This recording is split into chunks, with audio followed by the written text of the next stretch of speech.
Hey, Peter Gregg, Miami, Florida. Welcome to the Christmas Room. Sit back, relax. You are about to watch a Peter Gregg video. Something warm, human, and wonderful happens when you watch Peter Gregg. Hi, guys. I just finished a recording that I put up probably yesterday for you, but it's just a few minutes ago for me.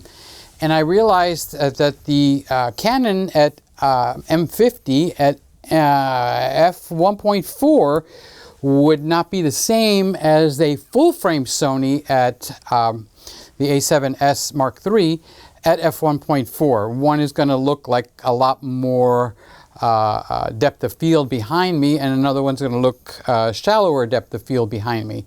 So doing the math, it's about 3.67, so I put the Sony now at f4, which caused me to have to raise the ISO up to 2000, okay? So that just shows you that the lighting in this room is not really that bright. And I have it that way so that this way the Christmas lights don't get washed out with the softbox, because I have a softbox in front of me right there. And then there's another one there that's a hair light. And then there's another one there that's just aiming right off the ceiling and bouncing, kind of raining down all over the room. So this way it'll raise up the ambient light. So I unloaded the videos into the computer and I started looking at them, and I said, hey, I'm still dressed. I might as well come in here and, yeah, I put the mic back on. I might as well come in here and shoot a little bit of footage with the f1.4 Sigma Art lens. It's a 24mm Sigma Art lens on the Canon M50.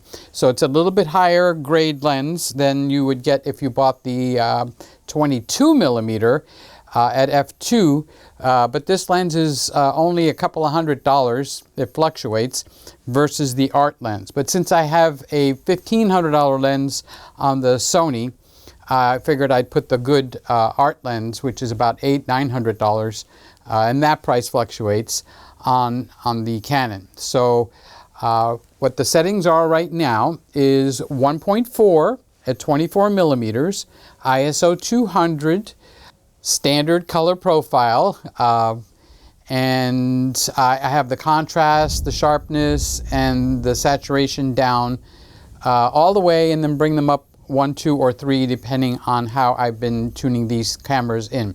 Same thing for the Sony, and that's so that I can bring this back up in the computer. I'm not going to show them to you flat, although I should show it to you flat so you could see what it looks like before I color grade it. So now on the Sony side, I have raised the f-stop to f4 because of the Canon's crop upon crop. The Canon is a 1.6 crop, and then when you turn 4K on, it gives you another 1.6 crop on top of that. And that's what everybody's been howling at. However, we're still getting beautiful 4K out of it. If you actually didn't compare the camera side by side with a full frame body, the images that you are going to get out of this M50 are absolutely gorgeous. So, but when you do the comparison, and you could see A and you could see B right next to each other, which is what I just did in the computer when I unloaded the SD cards in there, it's like you could tell the difference. And many times you'd go, well, why would I want that when I can have that? Well, you can. You can have the $3,500 setup for $3,500. You know, the camera's $2,000 here in the USA, and around the world, it's got higher prices because of the money exchange. So here in the USA, it's $2,000, but it's very hard to get the Sony right now.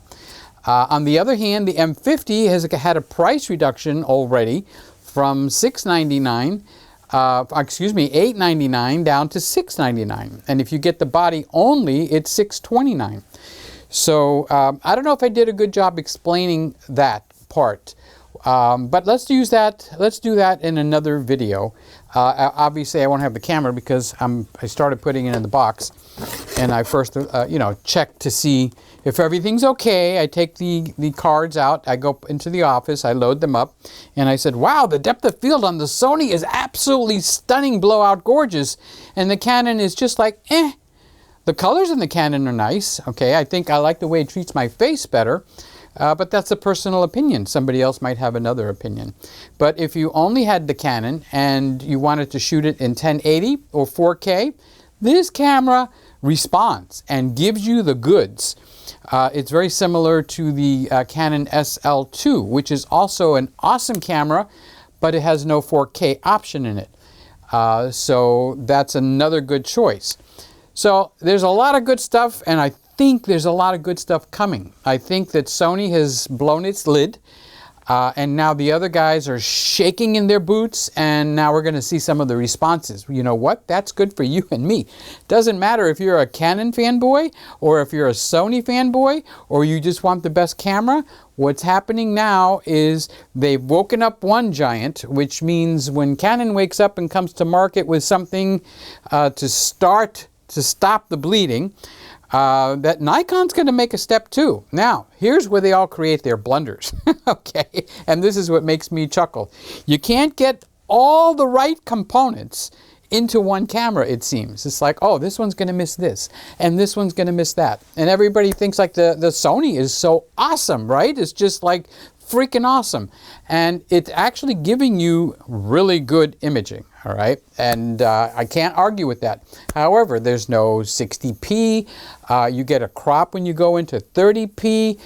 You got no articulating screen. Like now, I'm looking at two cameras, and because I have them both next to each other on a tripod bar, I think I should take a picture of that and put it in the video that I put up. Actually, I might take a picture and make that my thumbnail. So after I finish and turn these cameras off, I'm going to take the GH4. I'm going to put the GH4 on that tripod and take the thumbnail that you picture that you're going to see in the video that's going to go up for the, I think I'm going to call it the epic battle or something to that effect. So anyway, now they're both hiding because I can't flip out the Canon 50 screen. I could turn on this so I can see what's going on and stuff like that, but I just wanted to make a really quick video, even though I'm blah blah blahing here, to show you the fact that, hey, the one has absolutely gorgeous background blur and the other one can't do that. And the reason it can't do it is because of the severe crop. It's much more crop than a Panasonic GH4, GH5, and then the GH5S actually has a 1.8 crop instead of a 2 crop like the GH4 has, and then the like the GH5 has a 2 crop, and then the GH4 has a 2.25 crop. So the Panasonic has been stepping us down a little bit more, Panasonic, and you're going to be at Super 35. Yay, way to go, Panasonic. So everybody that's got different cameras, nobody should get upset because this is good for all of us, every single one of us. All right, Peter Gregg, just a quick video. I wanted to knock it out because I won't have the camera here to just even see for myself what an f4 looks like from the Sony a7 III compared to the f1.4 on the Canon M50. So this is the spot where I could go in and start ripping apart the Canon, like, oh man, you took the crop out, you took the beautiful background out, you took out the great focusing, you took all of that good stuff out. But I'm not looking at the glass as half empty. I'm looking at the glass as half full. And it's not just for me, it's because I'm considering everybody in this room that we call the Peter Gregg, the Christmas room, okay? And some of you guys are gonna buy the M50, so I'm not gonna sit here and poo-poo the M50, and I'm not gonna sit here and poo-poo the Sony a7 III and go like, oh, you guys are terrible, or you guys are terrible. We're all in here to have fun with photography, and it's fun, and it's exciting, and that's why I'm doing this, and that's why I keep the Christmas room up. Because in the Christmas room, it's all good feelings in here, right? So anyway, we're not getting philosophical, whatever that word is, right? So this is what the difference is between f4 on the Sony. Hello, Sony. Peter, pay attention, okay? Switch over to the Sony. All right, this is what f4 looks like on the Sony. And then we're going to switch over to the Canon. Boom! And this is what the Canon looks like at f1.4. And it's the sensor crop difference that's making the difference in what you see. All right, Peter Gregg, Miami, Florida. Sorry to sneak in and grab another video, but hey, it was fun doing this because I don't feel under pressure. I could dance, I can do anything I want because the other one was more formal. This one's not formal. He's still sitting here sleeping, so all is good. Catch you later. Peter Gregg, Miami, Florida. Please subscribe. Hit the subscribe button. And what the heck is that bell button about? Are you supposed to hit the bell? I don't quite understand that. So if somebody wants to explain to me what the heck the bell is there for, feel free to do so. All right, thanks. In the meantime, please subscribe. Peter Gregg, Miami, Florida. Bye-bye. Whoosh. You have just watched another Peter Gregg video. Something warm, human, and wonderful happens when you watch Peter Gregg. Thank you for watching. Description of all equipment used in this video, plus any notes Peter took while filming, are always placed in the description box, show more box, or down arrow thingy next to the title on mobile apps. Duly noted.